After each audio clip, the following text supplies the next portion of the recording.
கடந்த 6 நாட்களாக நாம் இங்கு ஒன்று கூடி நம்மையே பற்றி சிந்தித்தோம். அப்படி என்றால்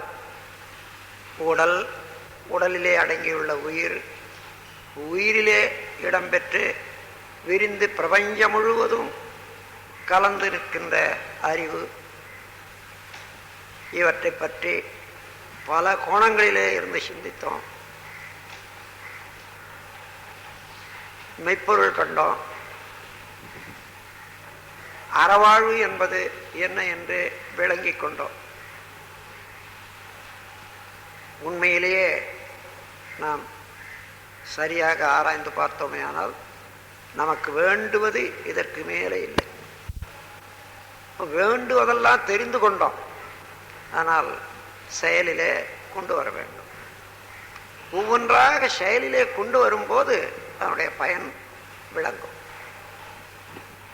அந்த அளவிலே தவத்தினாலே மன உறுதி பெற்று செயலிலே திருத்தமும் பலமும் பெற்று அதன் மூலம் வாழ்விலே எல்லா துறைகளிலும் நீங்கள் சிறப்புற்று வாழ்வு நடத்த வேண்டும். உள்ளத்திலே மகிழ்ச்சியோடு நிறைவோடு நீங்களும் சிறப்பாக உடல் நலத்தோடு மனவளத்தோடு வாழ்வதோடு குடும்பத்துக்கு ஆற்ற வேண்டிய கடமைகளை திருத்தமாக நன்றாக செய்ய வேண்டும். நாம் பண்பாட்டிலே உயர்ந்தோம் என்றால் அதுதான் தவத்தினுடைய பெருமை. தம் கர்மம் செய்வார் தவம் செய்வார் தம் கர்மம் செய்வார் என்ற முறையில் பண்பாட்டிலே நாம் உயர்ந்தோம் என்றால் அது தவத்தினுடைய பெருமை பயன். இவ்வளவு நாள் தவம் செய்து முழுமுதற் பொருள் முதல் சாதாரணமாக உயிர்கள் வரையில உணர்ந்து கொண்ட நாம் எதிர்காலத்திலே எப்படி வாழ வேண்டும் திட்டமிடுங்க.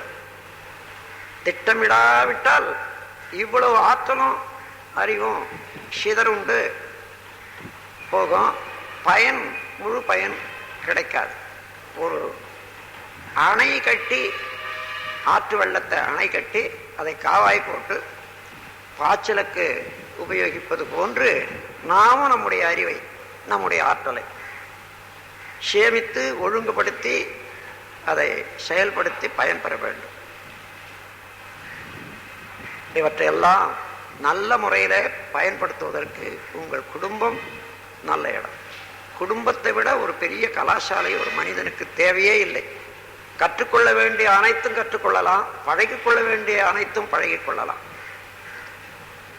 முதல்ல உங்களுடைய மாற்றம் கணவன் மனைவி உறவில் முன்னிருந்தது போல் இல்லாமல் நீங்கள் சிறப்பு பயிற்சியினால பெற்ற பயன், பேராசை, சினம், கடும்பற்று, இன்னும் கவலை, இவைகளையெல்லாம் மாற்றி அமைத்துக் கொண்டு நான் மாறி இருக்கிறேன் என்பதை மற்றவர்களுக்கு உணர்த்த வேண்டும். நீங்களும் உணர வேண்டும். இறைவன் எங்கு உள்ளான் என்ற உண்மை நீங்கள் விளங்கிக் கொண்டதாக இருந்தால் அதனுடைய வெளிப்பாடு எப்படி காட்டிக்கொள்வது?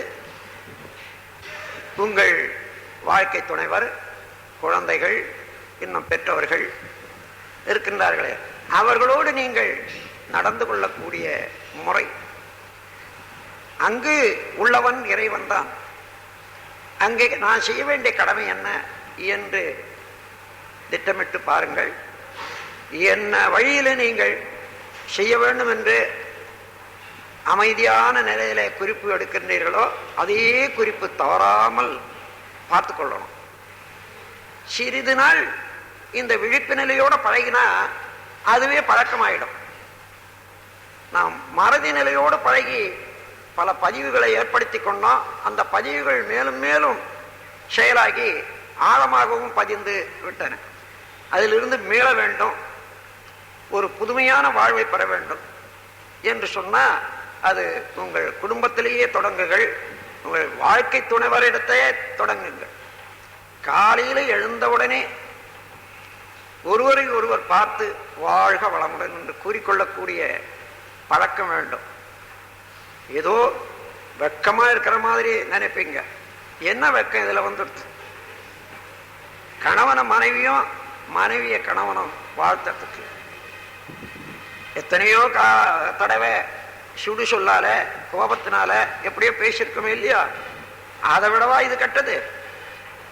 நல்லது செய்யறதுக்கு துணிவு வேண்டும். துணிந்து வாய் திறந்து வாழ்க வளமுடன் என்று வாழ்த்து விடுங்க 2 தடவை. உங்களை பார்த்து குழந்தைகளும் உங்களை வாழ்த்தும், குழந்தைகளுக்கும் வாழ்த்துங்கள். இங்கே இருந்து பிறக்கட்டும். ஒருவரை ஒருவர் பார்க்கும் போதெல்லாம் இந்த நட்பு, இந்த நட்பின் மூலம் எத்தனை நன்மைகளை என்னுடைய வாழ்க்கையிலே அடைந்திருக்கிறேன் என்று எண்ணி பாருங்கள். எண்ணிறந்த நன்மைகள் மனதுக்கு வரும். மத்தியிலே ஏதோ அவரவர்களுடைய எண்ணத்தின் விருப்பத்தின் காரணமாக சில சமயம் வேறுபாடு இருக்கலாம். அதற்கெல்லாம் விட்டு கொடுக்கத்தான் வேண்டும். ஒவ்வொருவருக்கும் சுதந்திரம் வேண்டும். அந்த சுதந்திரம் யார் கொடுக்கிறார்களோ அவர்களுக்குத்தான் சுதந்திரம் கிடைக்கும் வாழறதுக்கு. எனவே நாம் எந்த சுதந்திரத்தை வாழ்க்கையில வேண்டுகிறோமோ அந்த சுதந்திரத்தை நம்மிடம் அண்டி இருக்கும் அல்லது சேர்ந்து வாழும் குழந்தைகளுக்கும் பெரியவர்களுக்கும் வாழ்க்கை துணைவருக்கும் கொடுக்க பழகிக்கொள்ளுங்கள். இந்த உலகம் இன்று வரையில நீங்கள் நினைவுபடுத்தி பாருங்கள். முக்கியமாக தாய் குலத்தை 2வது படியிலேயே வச்சு பழகிவிட்டது. இறைவனுடைய எல்லையற்ற ஆற்றல் எல்லாரும் விளங்கிக் கொள்ளக்கூடியதுதான் இருக்கிறது.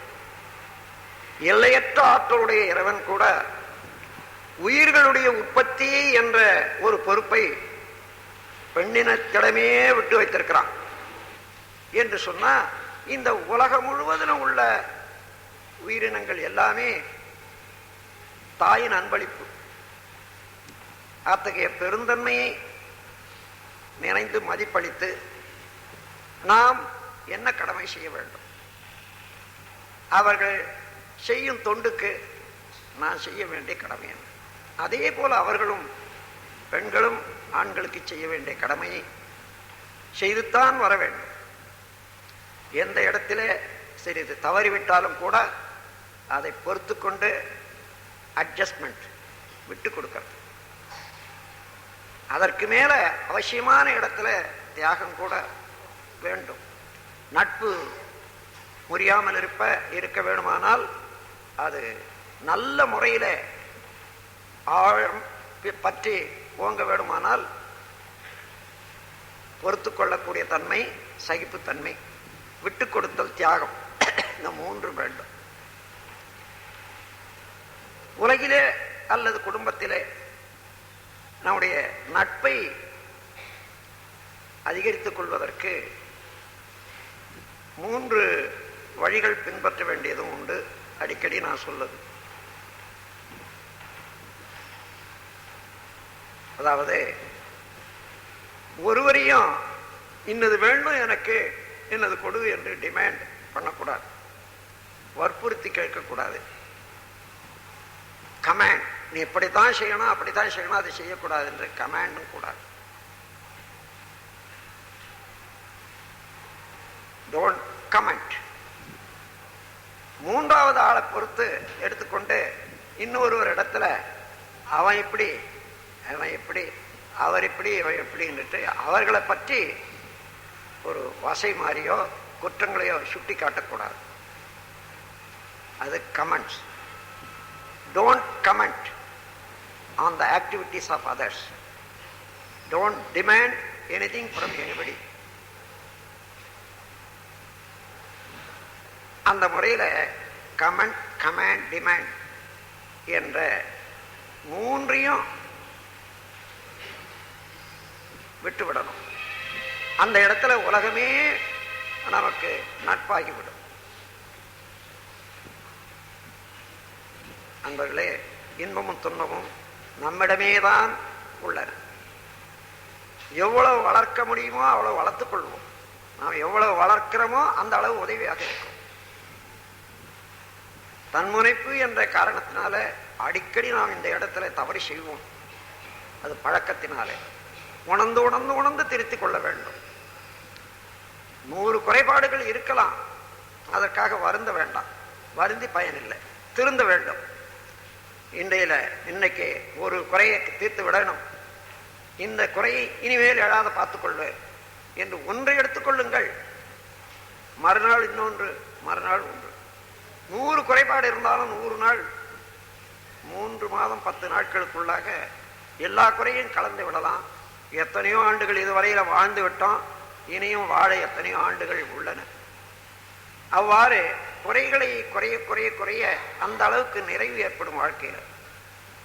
இதற்காகத்தான் சிறப்பு பயிற்சி வேண்டியதாக இருக்கிறது, தவம் வேண்டியதாக இருக்கிறது, அறம் வேண்டியதாக இருக்கிறது. நல்ல கருத்துடையவர்கள் இருந்து போதனைகள் தேவையாக இருக்கின்றது. எனவே எவ்வளவையும் பெற்ற நீங்கள் குரு என்ற ஸ்தானத்தில் நீங்கள் நடந்து காட்டி மற்றவர்களை நடக்க செய்ய வேண்டும் என்ற அந்த ஒரு பொறுப்பில் ஒவ்வொருவரும் ஒரு ஒளி விளக்காக, அருள் விளக்காக குடும்பத்திலே இருந்து கொண்டே குடும்பத்துக்கும் உங்கள் சுற்றத்தாருக்கும் உலகுக்கும் ஒளி வீசி, இது நாங்கள் ஸ்கை குடும்பத்தைச் சேர்ந்தவர்கள், மனவளக்கலை மன்றத்தைச் சேர்ந்தவர்கள் ஆகையினால நாங்கள் இவ்வளவு பண்பாடோடு வாழ்ந்து வருகிறோம் என்று உங்கள் செயல்களிலே இருந்து கூறிக்கொள்ளக்கூடிய அளவுக்கு இருக்கணும். அந்த முறையில் நீங்கள் முன்னேறி வரக்கூடிய ஒவ்வொரு படியும் உங்களுக்கு மேலான மதிப்பை அளிக்கும்.